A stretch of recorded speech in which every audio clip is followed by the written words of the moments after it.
A paz do Senhor, meus irmãos. Quero louvar a Deus pela vida de todos os alunos. Estamos nessa maratona dos profetas menores. Hoje eu quero falar o nosso material, o material do ETAD. Quero falar sobre o profeta Miqueias aos nossos alunos do núcleo, subnúcleo da cidade de Serquilho e a todos quanto ouvirem. Eu quero falar sobre Miqueias. O profeta Miqueias, queridos, ele é interessante, contemporâneo do profeta Isaías, e no qual ele estava profetizando também da mesma maneira. Ele era contemporâneo de Isaías, porém Isaías ele profetizava na sua corte, entre os reis, e Miqueias ele já profetizava entre o povo, os sacerdotes, os líderes e as pessoas de nome que tinha na sua época. O nosso livro diz assim: Miqueias ele é um profeta também que salienta um aspecto messiânico de Jesus. Mesmo sendo de Judá, suas mensagens, mais do que demais profetas menores, foram dirigidas aos dois reinos. O primeiro versículo do seu livro menciona Samaria e Jerusalém. O profeta tinha plena convicção da sua chamada e de que estava cheio do Espírito do Senhor e de força para declarar a Jacó e a sua transgressão e a Israel o seu pecado. No próprio livro de Miqueias, capítulo 3, versículo 8, nós vamos ver uma seguinte declaração de Miqueias, e eu vejo essa comparação também com Amós. Amós também, ele tem o mesmo impulso, da mesma maneira que ele foi ameaçado pelo sacerdote Amazias, dizendo que era para ele parar de profetizar para Jeroboão II. E Amós ele declara dizendo: olha, eu não sou filho de profeta, não vim da descendência de profeta, eu era boiadeiro ou pastor e era riscador de sicômoros, Ele trabalhava cultivando sicômoros, que era o trabalho que, quando se ficava fraco, a seca chegava, não tinha pasto suficiente para poder cuidar das ovelhas. O pastor ele se dirigia na proximidade de Jericó, onde havia ali proximidade de um oásis, e ele exonerava ali o seu cargo por um tempo de pastor, e ele trabalhava assim então de riscar os figos, os sicômoros, essa espécie de figo um pouco mais amargo e menor do que o figo normal, para assim poder trazer o seu sustento e poder assim viver. E ele declara dizendo que o Senhor o chamou por profeta e lhe mandou profetizar. Então, da mesma maneira, nós vamos ver Miqueias também auto se defender quando ele está profetizando contra os líderes, contra os sacerdotes da época, contra todos o que estavam vivendo naquele momento. Nós vamos ver o próprio Miqueias ele tendo essa postura e tendo essa posição e falando da mesma maneira. Miqueias capítulo 3, no seu versículo 8, ele diz bem assim: mas de certo eu sou cheio da força do Espírito do Senhor e cheio de juízo, de ânimo, para anunciar a Jacó a sua transgressão e a Israel o seu pecado. Miqueias ele estava dizendo que o Espírito de Deus estava sobre ele, lhe dava capacidade, ânimo, juízo, e com isso ele não temia de profetizar contra os falsos mestres, nem contra os do reino sul e muito menos com o do reino norte. Então Miqueias ele tem a sua declaração afirmada que o Senhor era com ele. O fundo histórico do tempo de Miqueias. O nome de Miqueias do hebraico significa quem é como Jeová, ou quem é como o Senhor. Esse é o seu nome. No capítulo 7, no versículo 18, quando ele finaliza, ele está falando a respeito dos juízos de Deus e dizendo a respeito do perdão, da remissão que viria para os remanescentes. Ele faz uma afirmação no capítulo 7, versículo 18, fazendo essa jogada de palavra, falando a Deus, quem é como o Senhor? Ele estava usando o seu próprio nome e fazendo menção diante do povo, né? E no final do livro nós vamos ver um pouco mais à frente a remissão de Deus e a esperança para os judeus remanescentes que assim viesse ficar. Queridos, também fala da certeza do juízo do Senhor sobre aqueles que persistem em pecar. Sua mensagem, ela condena, ela é parecida com uma mensagem escrita em Romanos, no capítulo 11, versículo 22, quando diz: considerai, pois, a bondade e a severidade de Deus. Seu livro foi escrito no ano aproximadamente de 725 a.C., pouco antes da queda de Israel em 722 a.C. Como mencionamos, há semelhança entre o livro de Miqueias e de Isaías, pois ambos escreveram acerca da libertação de Judá, falaram do jugo que a Síria traria primeiramente ao reino norte e posteriormente também na fase do rei Ezequias no reino sul também. E também tem algo parecido entre o profeta Isaías e o profeta Miqueias, também a questão do exílio da Babilônica, que assim eles viriam passar. Ambos veem no futuro o retorno e o arrependimento do povo de Deus e tratam também do milênio e da graça que trará. Porém, o ponto alto da mensagem diz respeito às profecias concernentes ao Messias. Além dos outros, Isaías salienta o nascimento virginal de Cristo, enquanto Miqueias prediz seu nascimento na pequena vila de Belém, Efrata. O que é interessante é que Isaías, tanto ele fala da vinda do Messias, desse libertador que viria, ele fala do libertador, do nascimento virginal de Cristo, né? Da Virgem. E Miqueias, quando ele fala deste libertador, desse Messias que viria, ele dá um direcionamento aonde Cristo iria nascer, a sua cidade onde ele iria nascer, que era Belém, Efrata.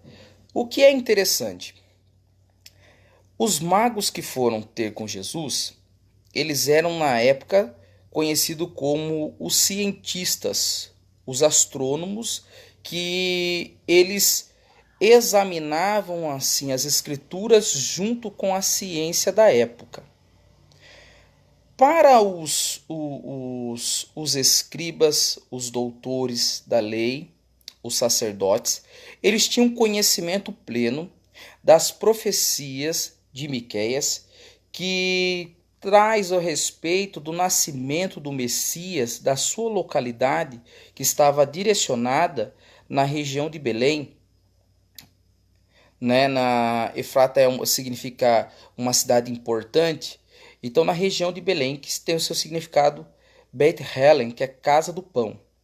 Então, nessa região, eles tinham esse domínio. E também os magos também sabiam. Naquela ocasião, ele era o rei. Porém, ele era idumeu, descendente de Edom. Quando Roma ela conquista, ela dá a Herodes, coloca a Herodes para assim reinar nesta região, na região ali da Judéia, e ele é posto, porém ele é idumeu. Então, quando Herodes ele fica sabendo que o Messias haveria de nascer, ele vê aqueles cientistas que pesquisavam nesse nascimento deste libertador exclusivo ele pergunta e os sacerdotes eles afirmam este nascimento. O medo de Herodes foi qual? Agora nasceu o verdadeiro Messias. E ele é original da tribo de Judá, de Belém, e eu não sou. Então ele vai tomar o meu lugar. No entanto, quando ele pede para os magos ir avisar, ele fala assim: vai e vê se é verdade aonde ele nasce e manda notificar para mim aonde é o lugar que eu também quero ver ele. E na verdade era o medo de Herodes, e o que Herodes queria na verdade era matar Jesus de medo de perder o seu reinado. Então, a profecia de Miqueias, ela é similar à do profeta Isaías. Quando você olha Miqueias, nós olhamos Miqueias como o Isaías dos profetas menores. Destemido, sem medo, e alguém que profetiza com usando, né, igual ele faz o uso no capítulo 3, no versículo 8, dizendo que o Espírito do Senhor estava sobre ele, que lhe deu juízo e lhe deu ânimo, e por isso ele profetiza com essa intrepidez, com essa tão grande ousadia. Ele era nascido, o profeta Miqueias, na cidade de Moreset Gat. Ele mesmo faz menção no capítulo 1, do versículo 1 ao 14, uma aldeia que ficava de 35 quilômetros a 40 quilômetros ao sudoeste de Jerusalém. Então era também de uma origem campestre. Ele era também de uma região de um campo, uma região mais simples. E o interessante dessa comparação, eu gosto de comparar, olhar, analisar ele com Amós. Amós era da mesma maneira, né? Amós, ele era um profeta mais simples do campo, e Miqueias também, ele era de uma região mais campestre, uma região mais simples, uma região mais humilde, e porém Isaías, que foi seu contemporâneo, ele já dirigia direto aos reis. As suas mensagens elas eram dirigidas ao povo do campo, enquanto Isaías pregava ao povo de uma cidade, ao povo da cidade. Um aviso geral no capítulo de número 1 de Miqueias. O começo do livro de Miqueias ele é comovente a um apelo pelo povo de Israel e de Judá. O profeta lamenta amargamente o estado dos seus compatriotas, no capítulo 1, do versículo 8, e sente muito pelo pecado do povo. Ele chora em uma triste situação. Miqueias ele retrata a figura de um verdadeiro intercessor que se entrega inteiramente à chamada divina. É interessante que deste profeta menor ele tem um comparativo também com o profeta Amós, que da mesma maneira ele intercede a Deus e Deus suspende os seus juízos para com o povo. Da mesma maneira, de tentar incentivar os pecadores a buscarem a Deus, uma versão traduz o versículo da seguinte maneira: preciso lamentar e preciso andar despojado e nu. O arauto Miqueias ele salienta a queda da Samaria. Suas feridas são incuráveis. Tamanha era a assolação do Reino Norte, principalmente na sua capital. Observe a descrição do profeta Miqueias: farei de Samaria um montão de pedras de campo, uma serra de plantar vinhas. Farei as suas pedras para o vale e descobrirei os seus fundamentos. Todas as suas imagens de escultura serão despedaçadas, e todos os salários de sua impureza serão queimados, e todos seus ídolos eu farei uma ruína. Da mesma maneira que Amós também profetiza contra o Reino Norte e Oséias também profetiza contra o Reino Norte, da mesma forma Miqueias também ele profetiza dizendo tudo que assim haveria de acontecer, e eles iriam passar por uma invasão da Síria. E interessante analisar, para a gente sempre gravar esse ponto, entre a Síria, o costume da Síria é o invadir, e o costume babilônico. Os babilônicos, eles tinham o costume do quê? De, ao entrar e conquistar uma cidade, eles tiravam todas as cabeças pensantes, todos os sábios, aqueles que dava para poder serem usados no palácio, assim eles faziam. A Síria já era diferente. Quando eles conquistavam as cidades, eles levavam todas as pessoas e faziam uma mistura na terra com várias pessoas e colocava então assim um rei, um governante ali para poder estar sobre o seu domínio. E com isso havia uma grande mistura nas terras naquela época. Por isso que nós vamos ver lá na frente os samaritanos, a sua capital de Israel, eles perdendo o costume de adorar a Deus, não tendo uma cultura. Por quê? Porque havia várias misturas, etnias de pessoas que estavam dentro da região da Samaria, porque assim os assírios eles fizeram isso, levaram todo tipo de povos ali, e com isso houve toda essa mistura e eles perderam então a sua origem de adoração que tinha os patriarcas. No capítulo 1, do versículo 9, Jerusalém também não é esquecida. O porta-voz do Senhor, de uma forma bastante interessante, enumera várias aldeias pequenas de Judá que retratam a futura derrota do Reino do Sul. Esse texto aqui é muito interessante e eu quero trazer esses detalhes com muita atenção. A partir do capítulo de número 1, nós vamos ler do seu versículo 10. Ele vai dizer assim: revolvei-vos no pó, em Bet-Leafra, que significa cidade do pó. Ele diz assim: não anuncieis em Gate, nem choreis muito, revolve-te no pó, que significa, caso do pó, Bet-Leafra. O que ele estava dizendo? O que iria acontecer com Judá, quando ele fala não anuncieis em Gate e nem choreis muito, ele estava dizendo que nessa região, o que iria acontecer com Judá? A mesma dor que Davi sentiu quando ouviu a notícia do que acontecera com o rei Saul e com o seu filho Jonatas. Então ele está dizendo que a dor em Judá seria semelhante àquela dor que Davi sentiu na perca na região de Gate por causa da situação que ocorreu com Saul e com Jonatas. E ele estava dizendo assim: não anunciareis em Gate e nem choreis muito, envolve-te no pó. Segundo,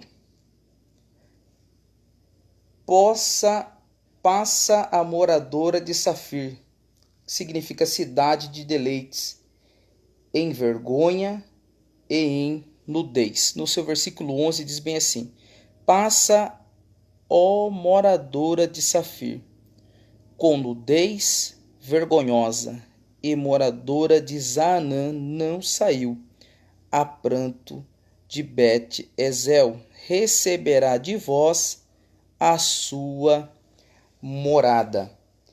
É interessante que essa palavra Safir, ela tem seu significado de bela. E a ideia era o quê?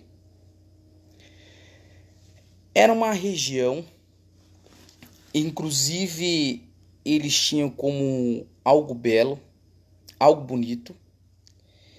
E quando ele fala aqui, passa, ó moradora de Safir, que significa bela, com nudez vergonhosa, e moradora de Zaanã não saiu, o pranto de Bet-Ezel.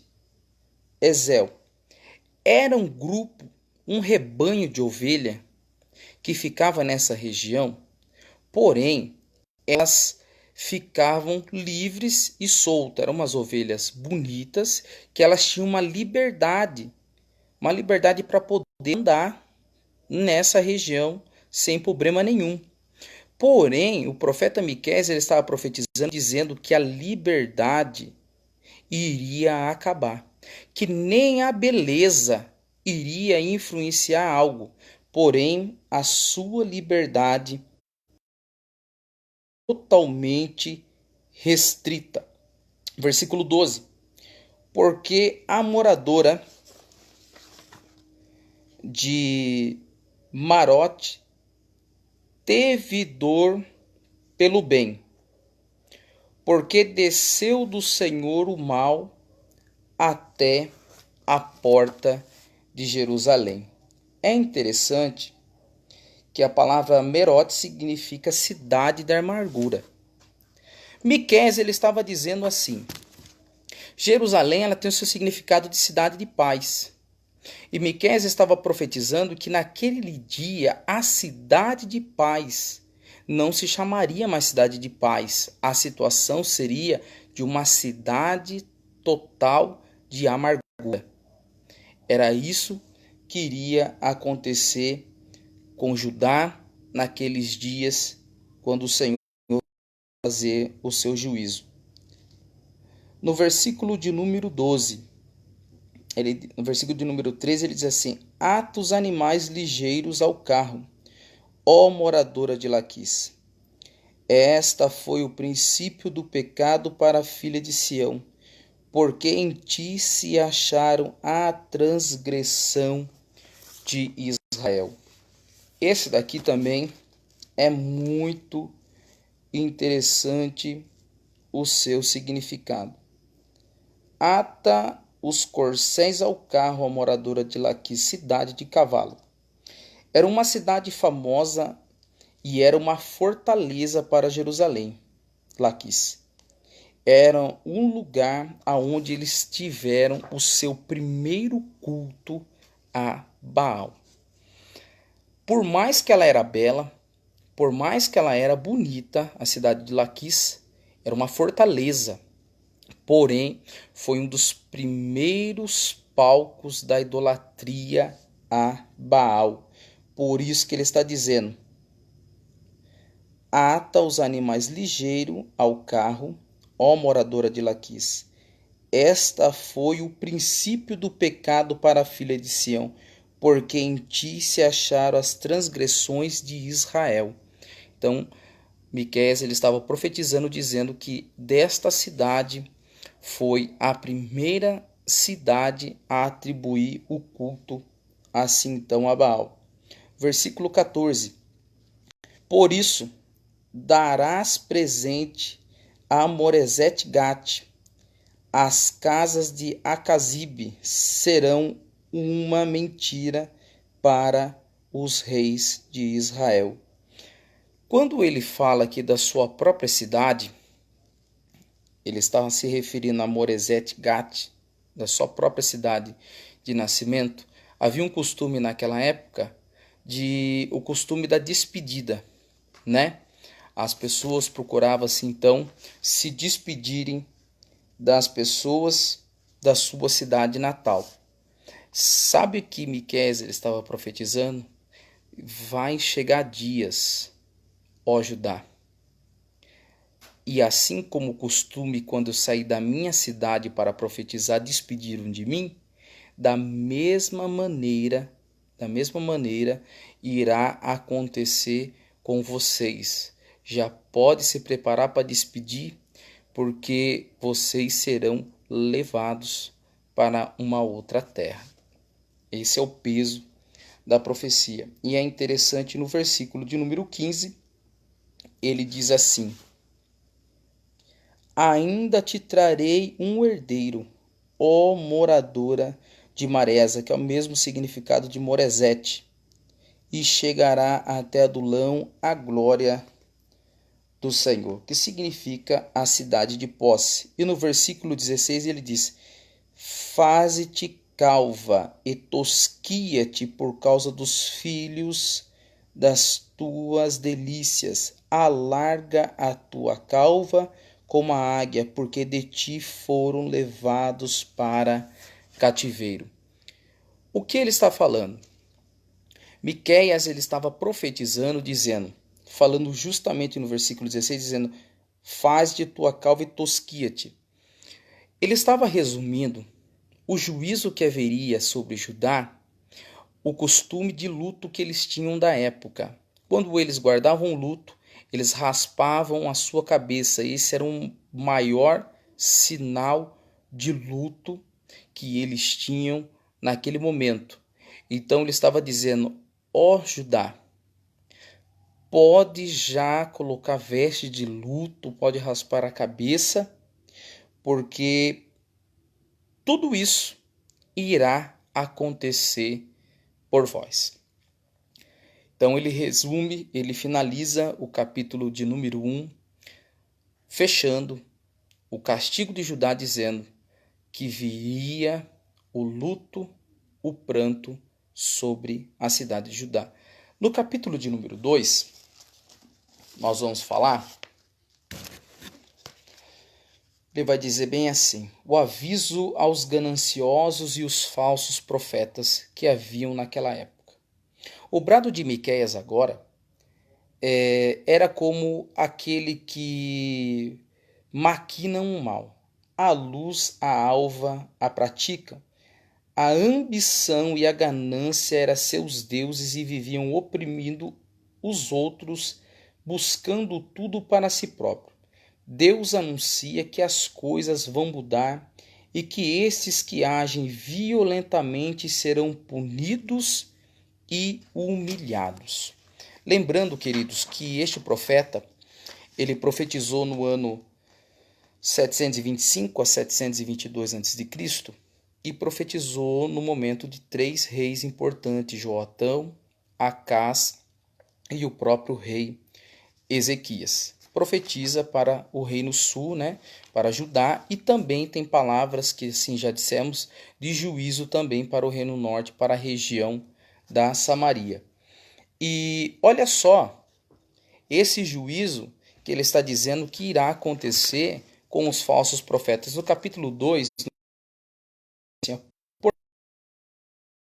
diz o Senhor, eis que projeto um mal contra esta geração, do qual não tirareis os vossos pescoços, e não andareis tão altivos, porque o tempo está mau. Olha o que Deus está dizendo, que ele iria preparar uma ocasião contra aquela geração.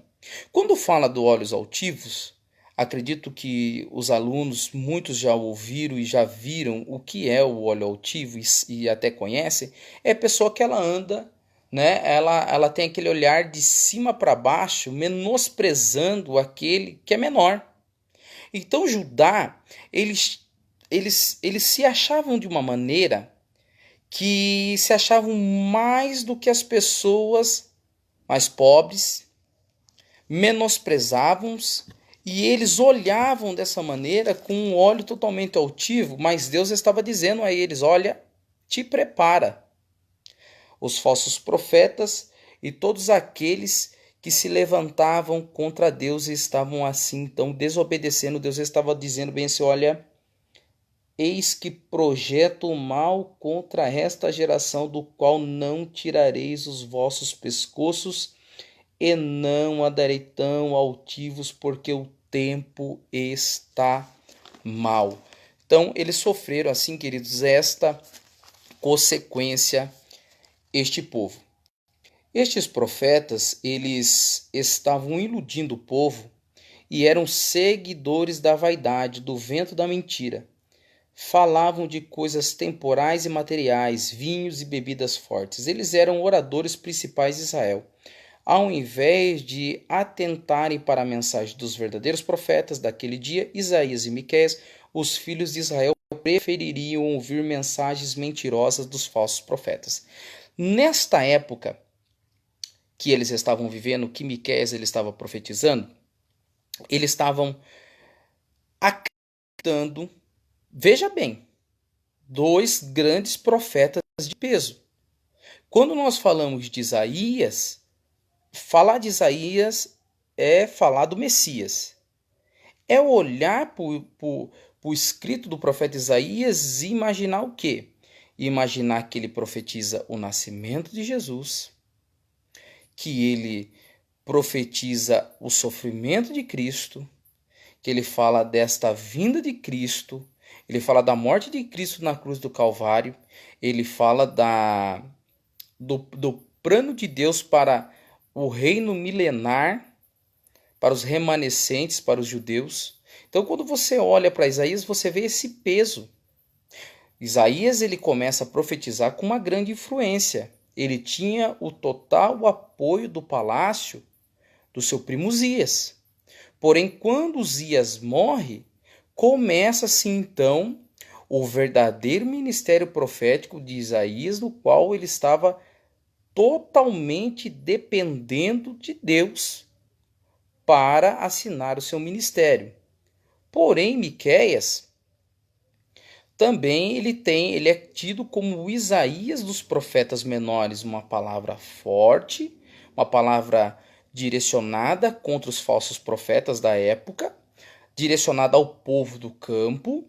Porém, o povo da época não deu ouvido aos arautos, aos profetas de Deus. Antes eles deram ouvido aos falsos profetas daquela época, que assim então profetizavam sobre vinho, sobre bebida, sobre tudo que era favorável, e assim o povo se derretia ante os falsos profetas que haviam naquela época. Porém, Miqueias, ele não tinha medo e ele profetizava contra estas situações. Em meio às suas declarações de juízo, o profeta Miqueias deixa cair uma pequena gota de esperança sobre o povo na densa escuridão naqueles dias. Dias surge um raio de luz revelando a vontade de Deus, chamando seus filhos de volta. O tema do livro central de Miqueias é o perdão de Deus. No capítulo 2, eu quero ler com os irmãos no versículo 12 e o versículo de número 13. Certamente te ajuntarei todo inteiro, ó Jacó. Certamente congregarei o restante de Israel. Pô-lo-eis todos juntos como ovelha de Borsa no meio do seu curral. Farão causa da multidão dos homens. Subirá diante deles o arretador, e eles romperão e entrarão pela porta, e sairá por ela, e o rei irá adiante deles, e o Senhor à testa deles. Então, em meio à palavra de juízo, há uma palavra de refrigério, uma palavra de acolhimento da parte de Deus para si, para com o povo de Judá, pela situação que então eles estavam vivendo. Então, o capítulo 2 do livro de Miqueias, o seu assunto central é direcionado exclusivo aos falsos profetas, aos falsos mestres já daquela época, que ensinavam e conseguiam converter assim o povo, induzir o povo a essa situação. Porém, o próprio Deus, ele diz: trarei um mal para vós nestes dias. Então o próprio Senhor se levanta contra eles e diz que iria quebrar, iria tirar os olhos altivos, que assim então eles tinham essa de menosprezar aqueles pequenos. Agora o capítulo de número 3 fala sobre o aviso aos líderes da nação.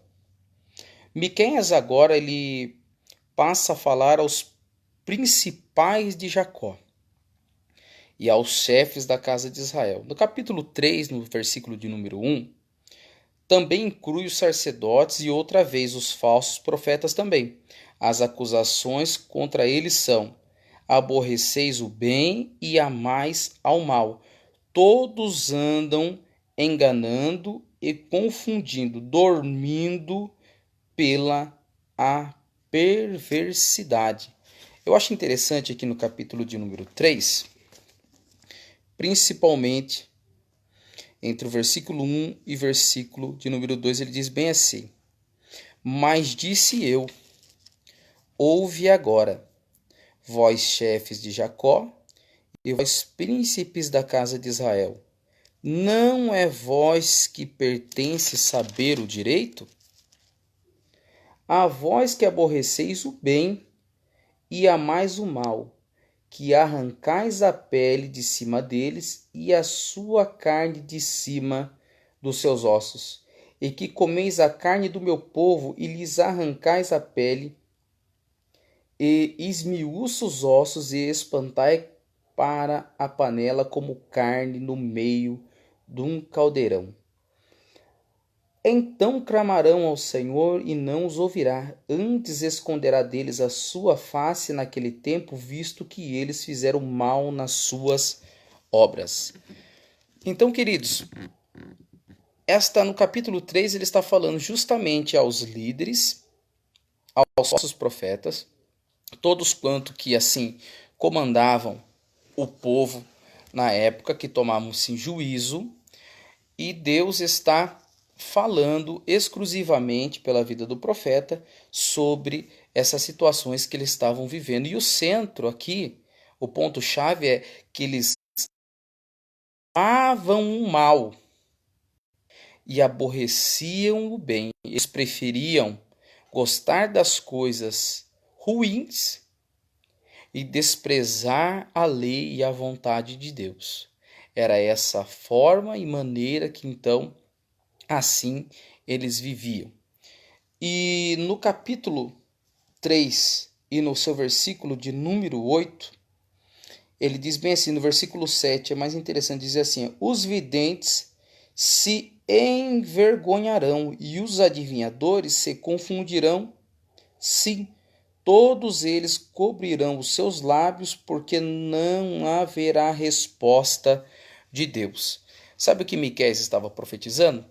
Dizendo assim: vai chegar o dia que os falsos profetas eles vão profetizar, vão falar no nome do Senhor, vão dizer, mas Deus não irá cumprir aquilo que eles estão falando, e eles iriam passar vergonha.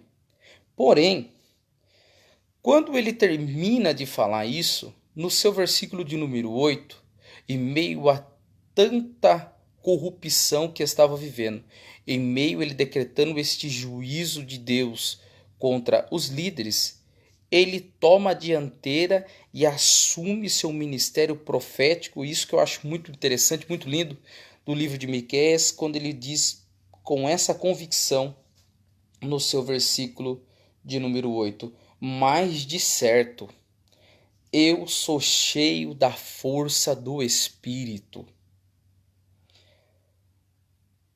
e cheio do juízo e ânimo para anunciar a Jacó a sua transgressão e a Israel o seu pecado.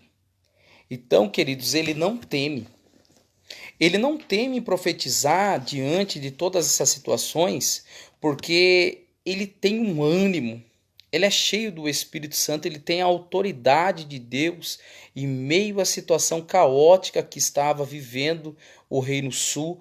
Ele tem essa autoridade para assim então profetizar com grande poder.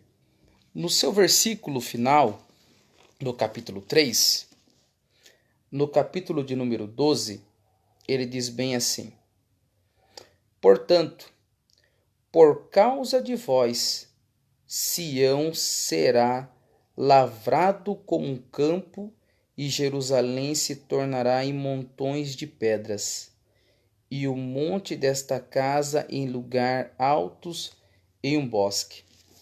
Sabe o que acontecia?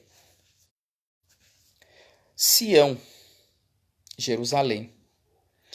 Eles tinham como é que podemos dizer? Dentro deles, um grande ego, porque eles tinham consigo o seguinte: o templo está conosco. Aqui está o templo. Então, se o templo está aqui, não precisa de mais nada. Porém, esta parte da profecia de Miqueias, ela não vai se cumprir no tempo que ele profetizou, que foi o primeiro exílio, que foi o primeiro juízo que Deus ele faz com o povo, que foi com os assírios. Porém, com os babilônicos, na sua terceira invasão, o templo ele cai e ele é despedaçado. E eles não têm mais a honra de se vangloriar naquela alvenaria do templo. Então, por isso que Deus, pela vida de Miqueias, estava falando justamente a Sião que não passaria de um campo aonde era o templo. Capítulo de número 4. Capítulo de número 4 de Miqueias, queridos. Vamos falar sobre o anúncio da vocação dos gentios. Capítulo 4 até o capítulo 5 do livro de Miqueias destacam fortemente a pessoa do Messias, né? Vai falar da pessoa do Messias, o seu nascimento, sua obra de libertação do povo, seu reino milenário. Vale observar que o profeta começa falando do reino do Messias no capítulo 4. Volta a falar da sua primeira vinda ao mundo e o seu ministério de então. No capítulo 5, abordaremos nesse texto o reino então vindouro do Messias. No capítulo 5 ele vai falar sobre, no capítulo 4, do versículo 1 ao 5, ele vai falar sobre a paz e a prosperidade que o Messias então traria. O monte da casa do Senhor será estabelecido. Capítulo 4, verso 1. Deste monte, que é o monte Sião, o Messias reinará. Suas leis e palavra procederão, nações serão atraídas a Jerusalém restaurada. Então, por fim, reinará entre todos os povos, onde antes houvera guerra, sangue e sofrimento. Agora haverá tranquilidade, sossego, prosperidade. Os homens repousarão debaixo de suas videiras e figueiras.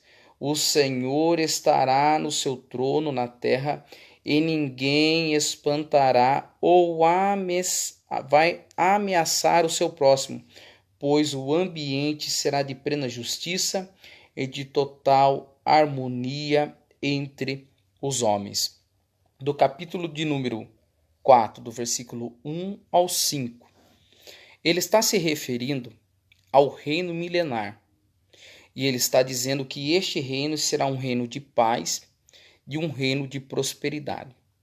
Porém, esta profecia, esta parte desta profecia está sendo direcionado ao milênio, aonde Cristo reinará em Sião e aonde será estabilizado um reino chamado de um reino teocrático, onde Cristo governará.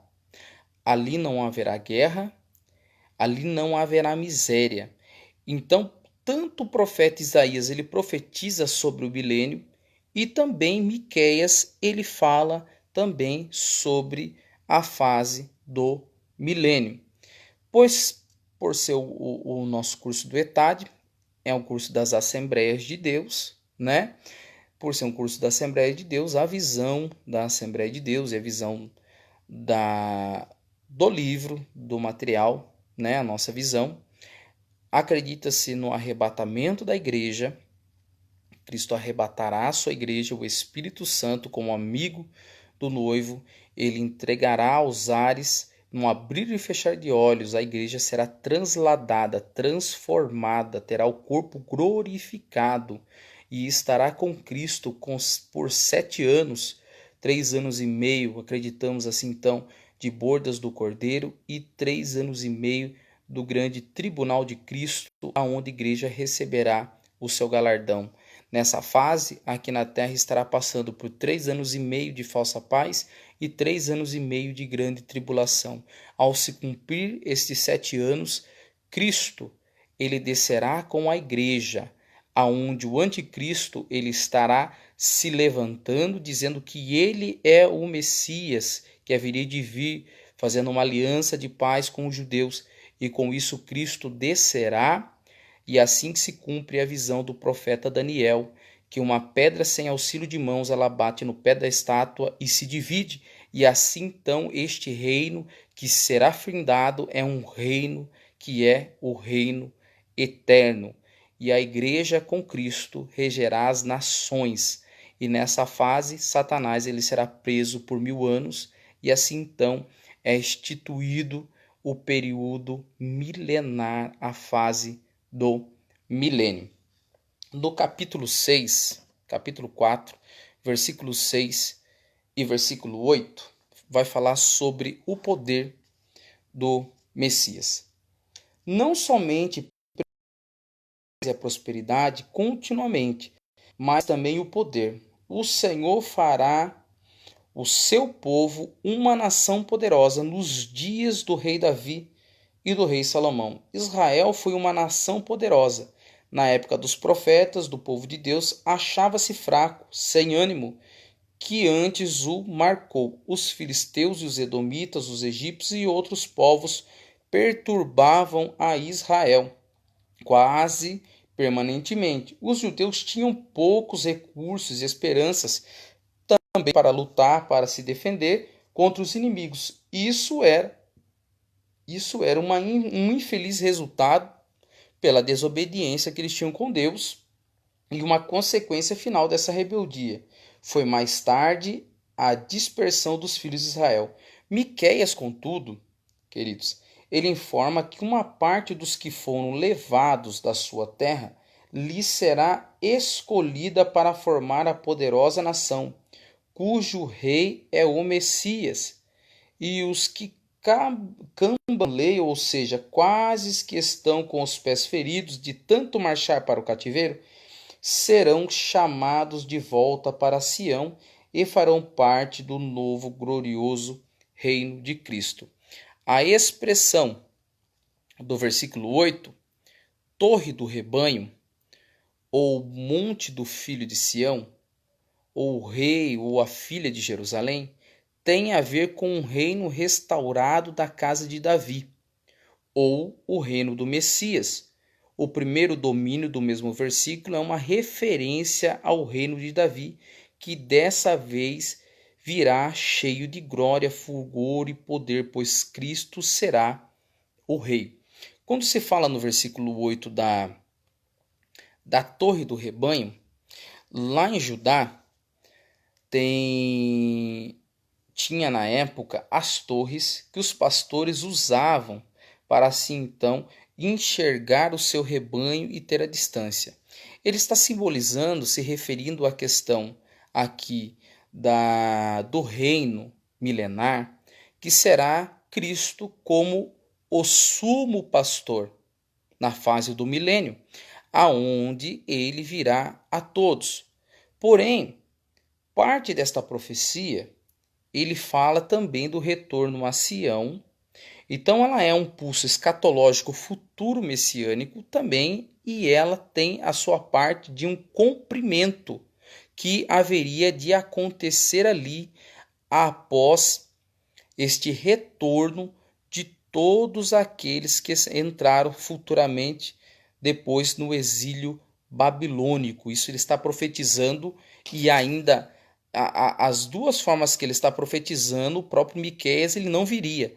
Tanto o exílio babilônico, o povo sendo exilado e o povo voltando, e tanto profetizando também na questão do reino milenar. No capítulo 4, do versículo 9 a 13, Miqueias ele diz assim, esses trechos é um pouco difícil de compreender, Porque Miqueias ele parece voltar do tempo messiânico no segundo advento de Cristo e a época do começo do cativeiro de Judá sob as mãos do exílio babilônico. Há alguns estudiosos que relacionam esta profecia também nos dias da segunda Babilônia, que é aquele que representa o reino do anticristo, Apocalipse capítulo 17, versículo 18. Se for o caso, isso não teria algo contrário às escrituras, pois nos dias casos o Senhor livrou o seu povo nos dias dos profetas e o livrará também no dia da tribulação, da opressão maléfica também. A expressão do versículo 11, muitas nações, representa aqui os assírios, os babilônicos, os gregos, os romanos e todas essas nações. O resultado final de tudo é que Deus fará do seu povo um instrumento triturador que esmagará esses inimigos e o lucro da sua investida serão consagrados ao Senhor. No capítulo 4, no versículo de número 13. Então, quando ele fala dessas nações, ele não está somente falando dali da futura Síria, está falando dos babilônicos, dos gregos, dos romanos, entre outras nações. A conclusão que temos é que o Senhor dos Exércitos, ao restabelecer o seu reino, efetuará maravilhas. Quando o mundo pensar que exterminará para sempre o povo escolhido de Deus, Deus intervirá por meio do próprio povo, triunfará sobre as nações inimigas e ímpias. Então, quando se fala do reino milenar, queridos, é entender que Miqueias ele está profetizando neste momento. Ele fala tanto de uma situação literal que assim iria acontecer, e tanto Miqueias ele está profetizando uma figura escatológica, olhando lá na frente sobre essa conquista do reino teocrático, do reino milenar, que é o reino que Cristo irá reinar. Agora no capítulo 5 de Miqueias, ele vai falar sobre a esperança, sobre uma esperança que assim há de vir. Miqueias, ele continua a descrever o futuro Salvador de Israel em meio à impureza, e as suas controvérsias do seu próprio povo.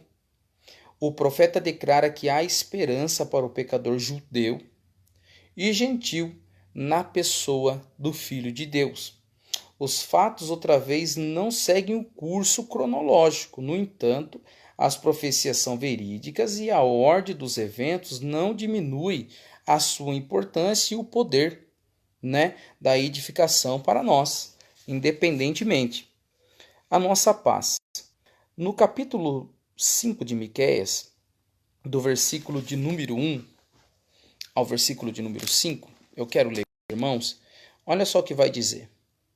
E tu, Belém, Efrata, posto que pequena entre milhares de Judá. Pequena entre milhares de Judá. Lembrando, Belém, no hebraico é Beit, de casa, Helen, pão, Bet Helen.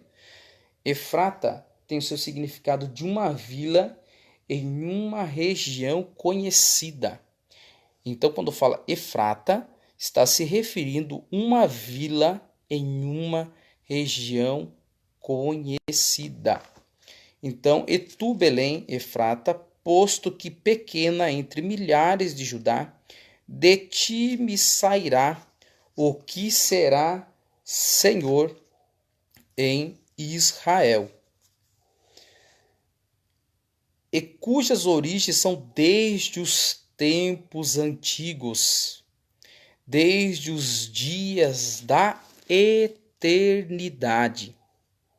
Portanto, os entregará até o tempo em que está de parto tiver dado à luz. Então o resto de seus irmãos voltará com os filhos de Israel.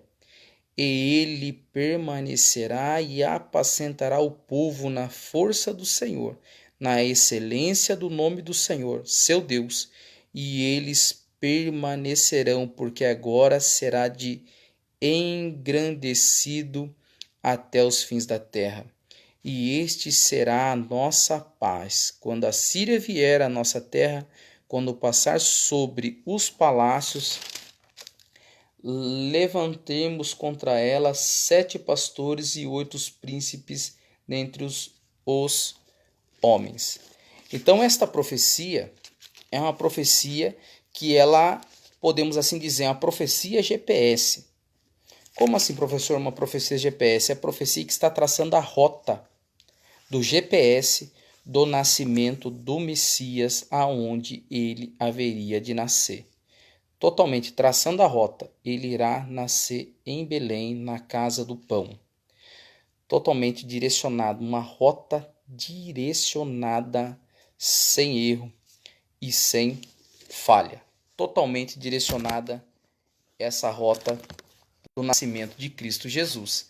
Uma cidade importante, uma aldeia importante, uma aldeia conhecida.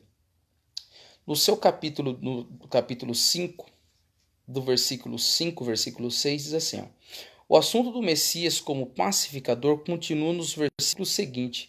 O Senhor livra Judá e não Israel, que é o reino norte. Da Síria, segundo Reis capítulo 19, o grande exército estrangeiro tentaria no ano 701 conquistador do reino sul também, mas Deus não permitira que caísse em suas mãos. Observe que o Messias ainda não tinha vindo à terra, mas sua influência ela já estava sendo manifestada.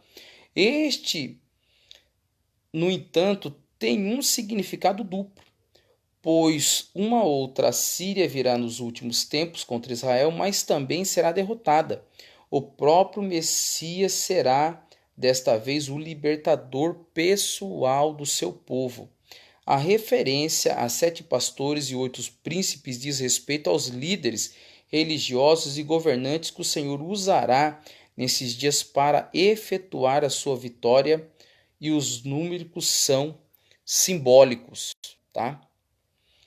No versículo 7 e 9, note que aqui é uma dupla missão do remanescente de Jacó com o verdadeiro Israel. No primeiro diz assim, será um para outras nações, como orvalho e chuva, tendo recebido as águas refrescantes do Senhor, observará parte para si e também será canal de bênção para os outros. O 2.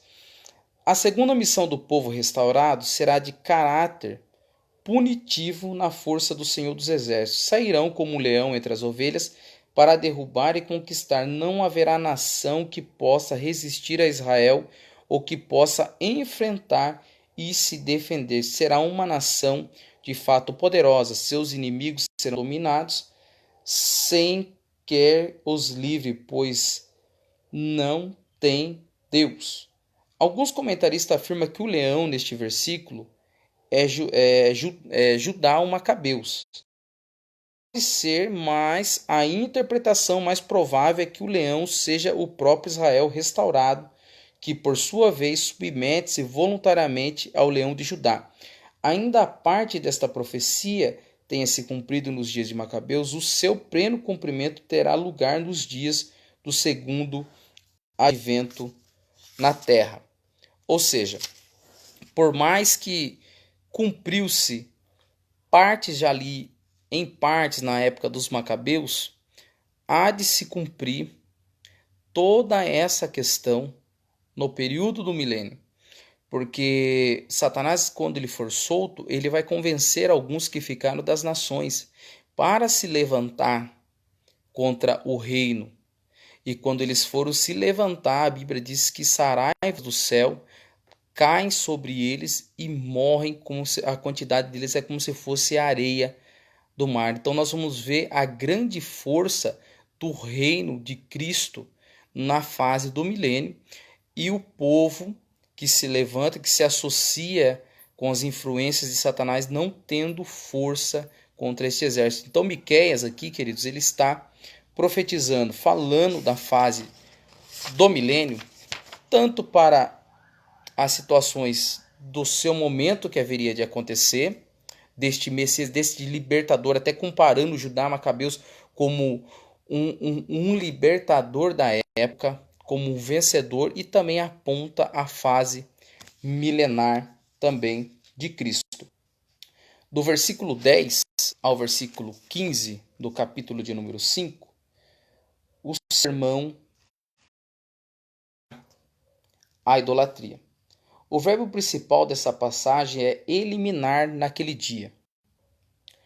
Ou quando o reino messiânico for estabelecido, haverá uma grande limpeza na face da terra, os seus instrumentos e os animais de guerra serão destruídos, cidades pomposas e fortalezas serão derrubadas e não mais serão necessárias.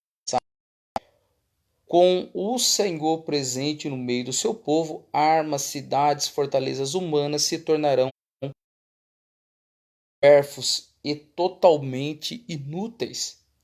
No entanto, o principal aniquilamento contra a feitiçaria e idolatria, as cidades consideradas como centros da idolatria. O Messias, de uma forma nenhuma, tolerará culto a outros deuses. Ele é o Senhor Deus zeloso e nenhum outro Deus compartilhará o seu trono. A ideia primordial dos verbos contidos neste versículo é que essas coisas serão arrancadas pela raiz e seus inimigos serão derrotados. O profeta está salientando a derrota final de tudo e que as opções Deus naquilo é parte do seu reino. Vemos o último versículo, que é o capítulo 5, versículo 15, as consequências que recairão sobre aqueles que não obedecem ao Senhor. A vingança do alto será despejada sobre eles e serão então exterminados. Enfim, é um retrato da purificação de Israel e da destruição dos seus adversários. Assim não haverá mais ninguém ou nada a desafiar o Messias e nem algo que possa desviar o povo de passar a louvar o Senhor Deus. Então, nesta fase, queridos, é a fase do cumprimento na era milenar que Miqueias ele está profetizando no capítulo de número 5. Capítulo de número 6 de Miqueias, nós vamos falar sobre a controvérsia. A introdução da controvérsia do Senhor. O que vai acontecer? Aqui no capítulo de número 6, até o número 7, vai ser traçado como se fosse um júri, no qual Deus é juiz. Miqueias ele vai apontar todas as condenações do povo, tudo que o povo está fazendo, situações que eles estão cometendo, e Deus dará o seu veredito, irá apontar tudo quanto às situações, o que eles fizeram, a situação que eles estão, e Deus dará um veredito de perdão ao povo, um veredito de remissão ao povo. E isso que é o interessante entre o capítulo 6 e o capítulo de número 7. Diz assim, ó, a palavra controvérsia, ela tem o mesmo sentido de uma palavra contenda, que é registrado em Oséias, no capítulo 4, no versículo de número 1. Deus está expressando sua queixa contra o povo e convoca a natureza para ser testemunha deste caso judicial. Começa com as perguntas, no versículo 3. Ele diz bem assim, as suas perguntas no versículo 3. Ó povo meu, que tenho feito? E em que te enfadei? Testifica contra mim. Deus ele está colocando a natureza de testemunha, ele está interrogando o povo, e está dizendo ao povo, e agora? O que eu fiz contra vós? Fala de mim. E no versículo 4 ele segue dizendo, certamente te fiz subir da terra do Egito, da casa da servidão te remi, e te pus diante de ti Moisés, Arão e Miriam, povo meu. Ora, lembra-te da conduta de Balaque, rei de Moabe, e do que lhe respondeu Balaão, filho de Beor, desde Sitim até Gilgal, para que conheças a justiça do Senhor? Com que me apresentarei ao Senhor e me inclinarei ante do Deus Altíssimo?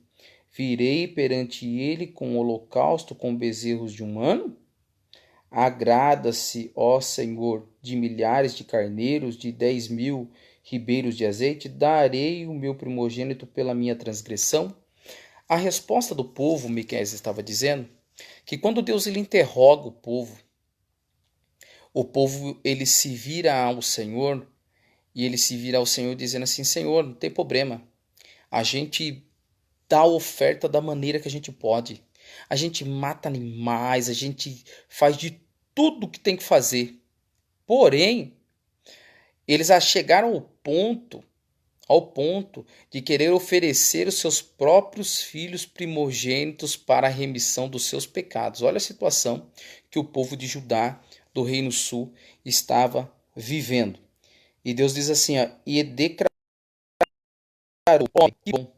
e o que o Senhor pede de ti, senão que pratiques a justiça e ames a beneficência e andes humildemente teu Deus. A voz do Senhor clamou a cidade, e o sábio verá o nome, ouve a vara e a quem ordenou. Ainda há uma casa do ímpio, tesouros e impiedade. Sabe o que eles tinham? Eles eram todos comprados. Além de tudo, de todo esse julgamento, Deus estava dizendo: vocês são comprados por ouro, por prata, por tudo que oferece a vocês, vocês são totalmente comprados. Era a maneira que no qual eles havia. No capítulo de número 7, para resumir, para a gente fechar o livro de Miqueias, queridos, eu acho interessante bem os seus últimos versículos. Quando ele fala no versículo 18, diz assim, ó, quem é, ó Deus, semelhante a ti? Miqueias ele está fazendo um uso do seu próprio nome aqui, profetizando, porque o significado do nome Miqueias é quem é como o Senhor, e ele está dizendo da mesma maneira, dizendo, quem é, ó Deus, semelhante a ti, que perdoas a iniquidade e que esqueces da rebelião do restante da tua herança. Senhor, não retém a sua ira para sempre, porque tem prazer na benignidade. Ele conclui o capítulo 7 falando da benignidade do Senhor, independente de tudo quanto Judá, o Reino Sul, fizera. O Senhor estava tendo benignidade. E diz que Miqueias teve uma grande influência pelas suas profecias e ajudou na cooperação do grande avivamento que teve na fase do rei Ezequias, tendo a grande conversão, o grande mover de Deus e a derrota dos assírios pela parte de um anjo. No versículo 19, ele tomara apiedar-se de nós, subjugar as nossas iniquidades e lançará todos os nossos pecados nas profundezas do mal. Esse apiedar-se, eu achei muito interessante essa palavra final, quando ele fala dessa questão de apiedar-se, dessa questão dessa misericórdia. É um sentimento desse apiedar-se, dessa misericórdia que ele cita aqui, que é uma ideia de um sentimento de parto, um sentimento de uma mãe que tem por um filho sem ter visto ele ainda, mas já ama, já tem piedade, já tem amor sem ver. Então, quando ele faz esse uso dessa palavra aqui, ele estava dizendo do perdão de Deus, era tão grande o amor de Deus pelo povo, de um sentimento de uma mãe que gera no ventre uma criança sem nunca ter visto, ama. E um cuidado e um zelo de um pai por um filho. De totalmente essa compaixão. Então, esse apiedar-se, o que é?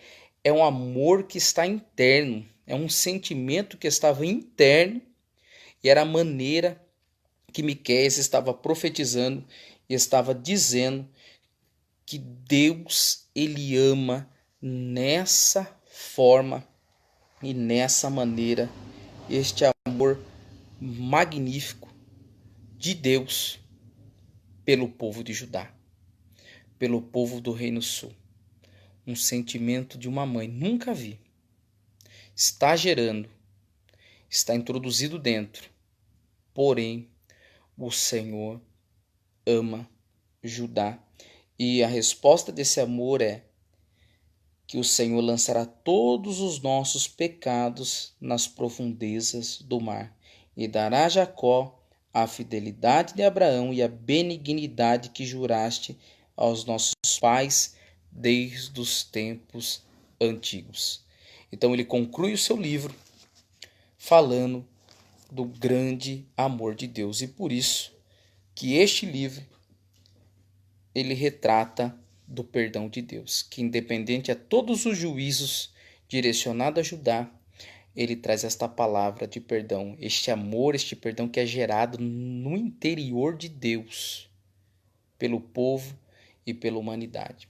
Que Deus em Cristo abençoe a todos, queridos, que o Senhor venha abençoar todos os nossos irmãos que acompanharam essa live, que o Senhor venha abençoar. O intuito dessa live é para direcionar aos nossos alunos dali do ETAD, subnúcleo de Cerquilho, e assim eu vou salvar o vídeo, vou colocar no YouTube, direcionar os irmãos, e nós vamos gravar depois o próximo sobre, seguindo ainda os profetas menores, nós vamos falar também, vamos ver a nossa sequência, nós vamos falar dos profetas Naum, Abacuque, Sofonias, e vamos falar também do livro de Ageu. Então nós vamos falar Naum, Abacuque e Sofonias. Vamos fazer uma teologia sistemática desses 3 livros. Que Deus em Cristo abençoe a todos. Fique na paz do Senhor. Louvo a Deus pela vida de todos os amados irmãos que cooperaram conosco. Deus abençoe.